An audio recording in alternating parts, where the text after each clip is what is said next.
Hello बच्चों, कैसे हैं आप। एक बार फिर से आप सभी का बहुत बहुत स्वागत है आपके अपने YouTube channel M Khalid classes में। मैं मोहम्मद खालिद। हम लोग पढ़ रहे हैं कक्षा 7 की गणित और उसमें आज हम लोग पढ़ने वाले हैं अभ्यास 3A। ये जो अभ्यास 3A है इसके 3 प्रश्न हम आपको पिछले वीडियो में बता चुके हैं। ये जो चैप्टर चल रहा है ये सांख्यिकी से संबंधित है और इसके विषय में हमने पिछले वीडियो में बहुत डिटेल से बताया है। तो अगर जो आपने पिछला वीडियो पहले नहीं देखा हो तो पहले आप पिछले वीडियो देखिए, उसके बाद इसको देखिए। तो पिछले वीडियोज़ में हम लोगों ने प्रश्न नंबर 1 से लेकर के 3 तक सॉल्व कर लिए थे। उसके बाद आज प्रश्न नंबर 4 से शुरुआत करेंगे, 4 से लेकर के 6 तक। इसमें 3 ही प्रश्न और दिए हुए हैं, मतलब कुल मिलाकर के 6 प्रश्न हैं और उसमें के 3 हम लोग पिछले वीडियो में सॉल्व कर चुके हैं। बाकी के 3 बचे वो इस वीडियो में सॉल्व करेंगे, ठीक है। तो बहुत धैर्यपूर्वक, बहुत धीरे धीरे, आराम से हम लोग इसको समझेंगे। देखिए बहुत ज़्यादा मुश्किल नहीं है, लेकिन थोड़ा सा कैलकुलेशन है, इसको आपको बहुत ध्यानपूर्वक इसको समझना है। अगर जो आसानी से समझ में आ जाता है तो आपके लिए ये पाई चार्ट या जो पाई ग्राफ हम लोग पढ़ रहे हैं इसमें कुछ दम नहीं रहेगा। मतलब कहने का ये है कि आपको बहुत आसान लगने लगेगा, वरना ये पाई चार्ट बनाना और उसके बाद उससे संख्याओं को निकालना या उसके ऊपर जो आधारित कैलकुलेशन है, मतलब उसकी जो गणना होती है, उससे बच्चे घबराते हैं। लेकिन कोई ऐसी बात नहीं है, अगर जो आप थोड़ा धैर्यपूर्वक इसको समझ लीजिए तो बहुत आसानी से आप इसको सॉल्व कर सकते हैं, ठीक है। तो चलिए आइए देखते हैं जो तीसरा प्रश्न है वो क्या कह रहा है। ये जो तीसरा प्रश्न है किताब में दिया हुआ, इसको तीसरा नहीं सॉरी चौथा प्रश्न है जो किताब में दिया हुआ, वो देखते हैं। ये कह रहा है कि किसी समूह में कुल 36 शिक्षार्थी हैं, उनकी पसंद के गुलाब के रंग के आधार पर पाई ग्राफ बनाया गया है। देखिए इसमें बना हुआ है पाई ग्राफ बनाया गया है। पाई ग्राफ देखकर अलग अलग रंग पसंद करने वाले शिक्षार्थियों की संख्या दी गई सारणी में लिखिए। देखिए एक टेबल बनाई गई है जिसमें लिखा है रंग गुलाबी, सफ़ेद, पीला और उसका केंद्रीय कोण भी दिया है 180 अंश, 60 अंश और 120 अंश। देखिए आप चित्र में देख सकते हैं। और उसमें शिक्षार्थियों की संख्या जो है वो खाली जगह लिखना है। मतलब गुलाबी रंग कितने शिक्षार्थी पसंद करते हैं वो हमें संख्या निकाल के बतानी है, सफ़ेद रंग कितने शिक्षार्थी पसंद करते हैं और पीला रंग कितने शिक्षार्थी पसंद करते हैं वो हमको पता लगा करके बतानी है, ठीक है। तो देखिए सवाल कोई मुश्किल नहीं है, बहुत आसान है। चलिए इसकी टेबल हम बना लेते हैं कॉपी के ऊपर। ये प्रश्न नंबर 4 है और इसकी टेबल को हम लोग यहाँ पे बना लेते हैं, फिर एक एक करके धीरे धीरे इसको सॉल्व कर लेंगे, ठीक। ये हमारी टेबल बन गई जो कि इसमें प्रश्न में दी हुई है। इसका पहला पार्ट ये है कि 180 अंश के क्षेत्र में जो शिक्षार्थी हैं वो गुलाबी रंग पसंद करते हैं। तो इसमें संख्या कितनी है चलिए देख लेते हैं। इसको फर्स्ट पार्ट मान लेते हैं सवाल का। तो देखिए आपको पता है कि कुल शिक्षार्थी कितने हैं, 36। कुल कितने हैं, 36 शिक्षार्थी हैं। इसका मतलब 36 शिक्षार्थी जो है वो 360 अंश में उसको वितरित किया गया है। कितने अंश में, 360 अंश में। तो हम लिख सकते हैं 360 अंश के लिए या कोण के लिए शिक्षार्थी ये कितने हैं, शिक्षार्थी हैं 36, ठीक है। तो एक अंश कोण के लिए कितना होगा, 36/360। इसलिए 180 अंश के लिए कितना होगा, तो हमने पिछले वीडियो में आपको डायरेक्ट बताया था कि कैसे निकाला जाएगा। 180 अंश कोण के लिए शिक्षार्थी बराबर, तो हमने लिखा 36, ये बटे में 360 आ जाएगा और गुणे 180 अंश, ऐसे। तो 180 अंश से 2 बार ये कट गया 360, 2 से 36 को काट दीजिए तो 18 आ जाएगा। तो 18 शिक्षार्थी जो है ये गुलाबी रंग पसंद करते हैं। कितना पसंद करेंगे, गुलाबी रंग। तो यहाँ पर हम टेबल में भर देंगे 18, ठीक है। यही हमारा उत्तर है। उसके बाद 60 अंश के लिए हमें निकालना है। तो देखिए 60 अंश के लिए अब हमें कोई ज़्यादा टेंशन नहीं लेनी है, डायरेक्ट हम लिख सकते हैं 60 अंश के लिए संख्या कितनी हो जाएगी, संख्या या शिक्षार्थी आप लिख सकते हैं। इसी आधार पर हमने लिखा 36/360 गुणे 60 अंश, ठीक है। 60 से इसको काट दीजिए 6 आ जाएगा, 6 से 36 को काट दीजिए तो 6 आ जाएगा। तो यहाँ पर 6 शिक्षार्थी आ गए, ठीक है। तो यहाँ पर आप भर देंगे 6 शिक्षार्थी। फिर इसी तरह से 120 अंश के लिए भी आप निकाल सकते हैं, बहुत आसानी से निकाल सकते हैं। तो देखिए यहाँ पे इसको मिटाए दे रहे हैं, 120 अंश के लिए भी निकाल दें। तो थर्ड नंबर इसको डाल देते हैं। 120 अंश के लिए संख्या या शिक्षार्थी कुछ भी लिख दीजिए। शिक्षार्थी कितने हो जाएंगे, देखिए हमने लिखा कितना लिखा 36/360 गुणे 120 अंश। तो 120 से 360 को काट दीजिए, 3 आ जाएगा, 3 से 36 को काट दीजिए 12, तो 12 शिक्षार्थी आ गए, ये पीला रंग पसंद करेंगे। ठीक है, तो कुल मिला के 36 शिक्षार्थी थे, उसमें से 18 गुलाबी रंग पसंद करेंगे और 6 सफ़ेद रंग पसंद करेंगे और 12 पीला रंग पसंद करेंगे। तो 12 6 18 और 18 36 हो गया, पूरा पूरा सही आ गया। इसका मतलब हमारा सवाल एकदम सही है। तो इस तरह से इसको हम कंप्लीट कर लेंगे। नंबर 5, ये जो प्रश्न नंबर 5 दिया हुआ है, ये कह रहा है किसी संकुल के 4 विद्यालयों के कक्षा 7 के शिक्षार्थियों की टीमों के लिए गणित क्विज का आयोजन किया गया। उनके द्वारा प्राप्त अंकों के आधार पर पाई ग्राफ बनाइए। इसमें विद्यालय दिए हुए हैं। ए विद्यालय ने 20 अंक प्राप्त किए, बी ने 25 अंक प्राप्त किए, सी ने 30 और डी ने 15 अंक प्राप्त किए। अब हमें इन आंकड़ों के आधार पर पाई ग्राफ बनाना है। ठीक है, तो आइए देखते हैं ये कैसे बनाया जाएगा। ये जो 5वां प्रश्न है इसको बहुत ध्यान से देखते हैं हम लोग। तो देखिए, सबसे पहले हमको इसका केंद्रीय कोण निकालना होगा। केंद्रीय कोण निकालने के लिए क्या तरीका है, सबसे पहले हम जोड़ लें कि इन शिक्षार्थियों ने या इन विद्यालयों ने कितने अंक प्राप्त किए थे। तो टोटल अंक या कुल अंक कितने हो जाएंगे, ये हमको जोड़ना पड़ेगा। तो देखिए कुल अंक कितने होंगे, ध्यान दीजिएगा। ए ने 20 अंक प्राप्त किए थे और बी ने 25 प्राप्त किए थे और सी के हो गए 30 और इसके हो गए 15। तो कुल मिला के इतने अंक इन्होंने प्राप्त किए थे। इनको सबको जोड़ लीजिए, कितना हो जाएगा, 5 5 10 का 0 से लगा 1 2 3 2 5 2 7 2 9, 90 अंक जो है कुल प्राप्त किए थे। इसका मतलब जो भी पाई चार्ट बनेगा, मतलब जो भी वृत्त बनेगा उसमें जो है 90 अंश, ये 90 अंकों का बंटवारा होना है। 90 अंकों का बंटवारा होना है। और आपको पता है कि पूरे वृत्त का सारा केंद्रीय कोण 360 अंश का होता है। तो 360 अंश के हिसाब से हमें इसको बांटना है। ठीक है, तो हम लिखेंगे सबसे पहले, देखिए फर्स्ट नंबर ए के लिए। ए के लिए क्या लिखेंगे, ए के लिए हम केंद्रीय कोण निकालना चाहते हैं। तो हमको पता है कि देखिए 90 अंक के लिए केंद्रीय कोण कितना होगा, 90 अंक के लिए केंद्रीय कोण।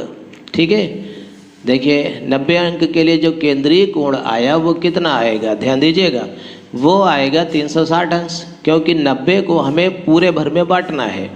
तो 1 अंक के लिए कितना आएगा, 1 अंक के लिए जो आएगा वो केंद्रीय कोण कितना आ जाएगा, 360 अंश बटे 90। ठीक है, तो ए के लिए 20 दिया है, देखिए ए के लिए अंक जो है 20 है। तो 20 के लिए 20 अंक के लिए केंद्रीय कोण कितना हो जाएगा, तो ध्यान दीजिए 360 अंश बटे 90 गुणे 20। ठीक है, अब 90 से 360 को काट दीजिए, तो 90 से 360 4 बार में कटेगा, 4 और 20 की गुणा कर दीजिए तो आ जाएगा 20 चक्कू 80। तो 80 अंश में इसको बनाया जाएगा। ए के लिए केंद्रीय कोण हो गया 80 अंश का। इसी तरह से बी का केंद्रीय कोण कितना हो जाएगा, बी का केंद्रीय कोण, बी का जो केंद्रीय कोण होगा वो कितना होगा। अब हम देखिए डायरेक्ट लिखेंगे, हम लिखेंगे 360 बटे 90 गुणे बी के लिए देखिए कितना है 25, बी के लिए अंक दिए हुए हैं 25, तो हम इसको 25 लिख देंगे। 90 से 360 को काटिए 4 आएगा, 4 से 25 को गुणा कर दीजिए, 25 चक्कू 100 अंश आ जाएगा।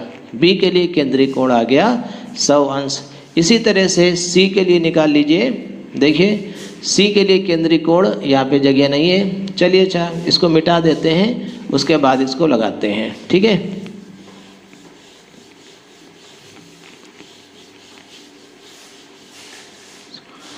तो थर्ड नंबर डाल देते हैं इसको। सी के लिए केंद्रीय कोण, सी के लिए केंद्रीय कोण ये कितना आ जाएगा, ध्यान दीजिएगा। हम उसी तरीके से डायरेक्ट लिख देंगे 360 बटे 90 और सी के लिए अंक कितना है 30।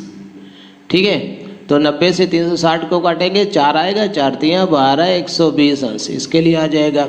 इसी तरह से डी वाले के लिए, डी के लिए डी के लिए केंद्रीय कोण ये कितना हो जाएगा देखिएगा, तो डी के लिए 360/90 गुणे 15, डी के लिए 15 है, इसको काट दिए 4 आ जाएगा, 15 चक्कू 60, तो ये 60 अंश इसके लिए केंद्रीय कोण हो गया। अब इन केंद्रीय कोणों को लेकर के हम बहुत आराम से बहुत आसानी के साथ पाई ग्राफ बना सकते हैं। चलिए देखते हैं पाई ग्राफ कैसे बनाएंगे, इसको मिटाए दे रहे हैं हम, ठीक है। इन कोणों को लेकर के जो हमने ए बी सी और डी के लिए निकाला है उसके लिए अब हम पाई चार्ट बनाएंगे। पाई चार्ट बनाने के लिए हमें एक वृत्त बनाना होगा। प्रकार की सहायता से आप बढ़िया सा कॉपी पे वृत्त बना दीजिए। अब देखिए बोर्ड पे इतना अच्छा नहीं बन पा रहा हमसे, कोई बात नहीं, तो आप कॉपी पे थोड़ा अच्छा बना लीजिएगा, प्रकार से बना लीजिएगा, ठीक। हाँ, अब देखिए यहाँ पे ये केंद्र होता है, यहाँ से हम एक लाइन ऐसे खींच देंगे, ठीक है, ये इसकी वृत्त की त्रिज्या होगी, केंद्र से खींच देंगे। अब हमें ए के लिए 80 अंश बनाना है, ठीक है।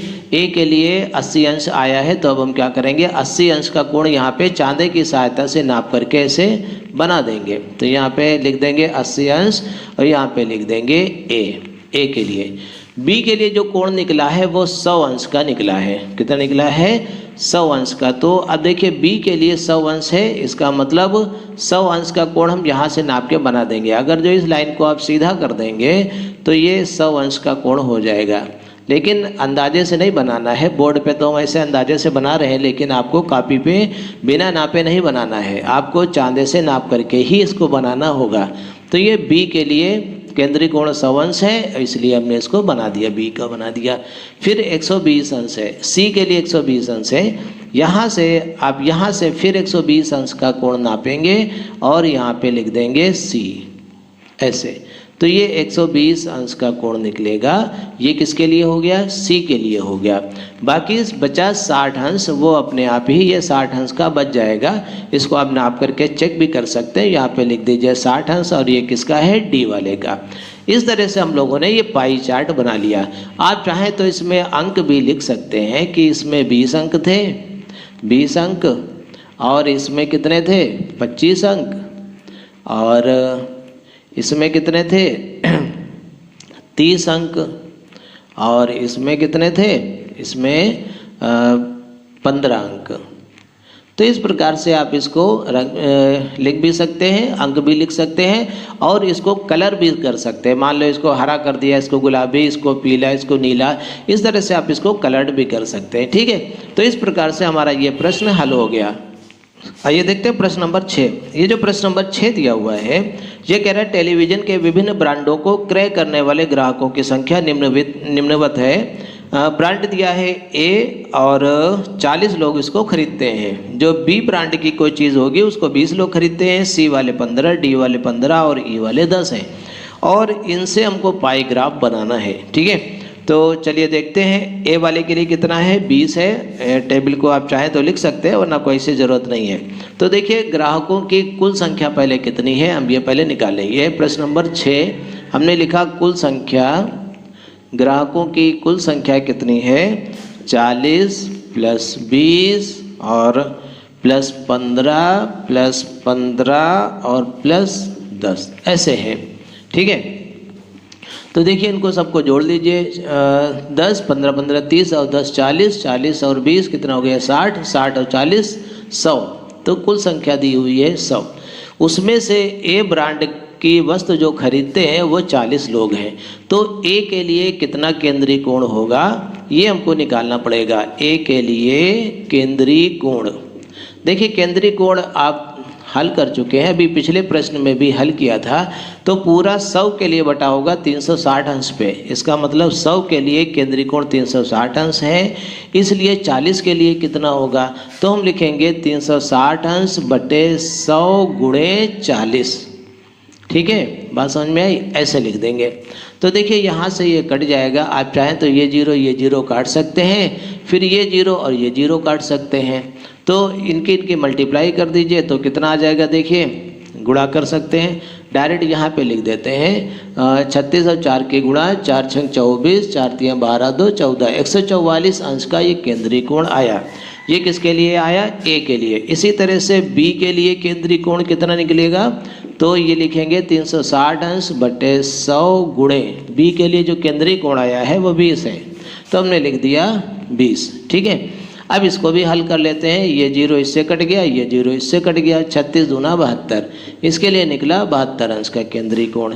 इसी तरह से सी के लिए जो केंद्रीय कोण निकलेगा वो कितना निकलेगा, ये आएगा 360 अंश बटे 100 गुणे ये निकलेगा 15। ठीक है, ये 0 कट गया। ठीक है, और इसको भी हल कर लेते हैं। 5 से आप चाहे तो काट सकते हैं, 5 तिया 15, 5 दूनी 10, 2 से 36 को काटिए 18, 18 तिया 54, तो ये 54 डिग्री का निकलेगा। इसी तरह से डी के लिए जो केंद्रीय कोण होगा वो कितना होगा, डी के लिए भी 15 है, इसका मतलब 360 अंश बटे 100 गुणे 15, ये भी 54 डिग्री निकलेगा। इसको जो ये था वही ये भी है, इसलिए 54 डिग्री ये भी होगा। 10 के लिए कितना होगा, 10 मतलब ई के लिए केंद्रीय कोण कितना निकलेगा, 360 अंश बटे 100 गुणे 10, तो 0 ये कट गया, 10 से ये 0 कट गया, 36 अंश निकलेगा।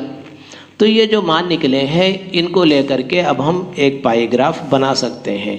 देखिए कैसे बनाएंगे। सबसे पहले आप क्या करेंगे, आप एक वृत्त खींच लेंगे। ठीक है, प्रकार की सहायता से कापी पे बढ़िया सा वृत्त खींच लीजिए। यहाँ पर ये सेंटर ले लीजिए। ठीक है, और 144 अंश का कोण बनाइए। इसके लिए क्या करना होगा, हमें यहाँ पे एक सीधी लाइन खींच लीजिए और 144 अंश के कोण को यहाँ पे बना दीजिए। तो हमने अंदाजे से बना दिया, तो इसलिए 144 अंश यहाँ पे लिख दीजिए। यहाँ पे ये ए ब्रांड है तो ए लिख दिया। उसके बाद 72 अंश का कोण बना दीजिए। यहीं से लेकर के 72 अंश के कोण को आप यहाँ पे प्रकार की सहायता से बना दीजिए। अब देखिए कोई ज़रूरी नहीं ये लाइन सीधी आए, सीधी आएगी भी नहीं, थोड़ा सा ऐसे हो जाएगा, ऐसे। ठीक है, तो ये 72 अंश आ जाएगा, ये बी ब्रांड के लिए हो गया। उसके बाद देखिए 54 अंश का कोण आप यहाँ पे बना दीजिए। तो चांदे से नाप करके ये सब बनाने हैं, अंदाजे से नहीं बनाना है। 54 अंश ये काहे के लिए हो गया, सी ब्रांड के लिए। फिर 54 अंश का और बना दीजिए, 54 अंश का और नाप करके यहाँ पे बना दीजिए 54 अंश। ठीक है, तो ये डी ब्रांड के लिए हो गया। ठीक, उसके बाद ई ब्रांड के लिए 36 अंश जो होगा वो अपने आप 36 अंश का बच जाएगा। ये कौन सा ब्रांड हो जाएगा, ई ब्रांड हो जाएगा। आप चाहें तो इसको अलग अलग कलर भी कर सकते हैं, तो इस प्रकार से ये बन जाएगा। ठीक है, तो इस तरह से हम लोगों ने सारे प्रश्नों को सॉल्व कर लिया है। अब बहुत जल्दी हम लोग अभ्यास 3B पे आ जाएंगे और अगले वीडियो में मिलते हैं। हमारे वीडियोस को देखने के लिए, हमारे चैनल को लाइक और सब्सक्राइब करने के लिए आप सभी का बहुत बहुत शुक्रिया।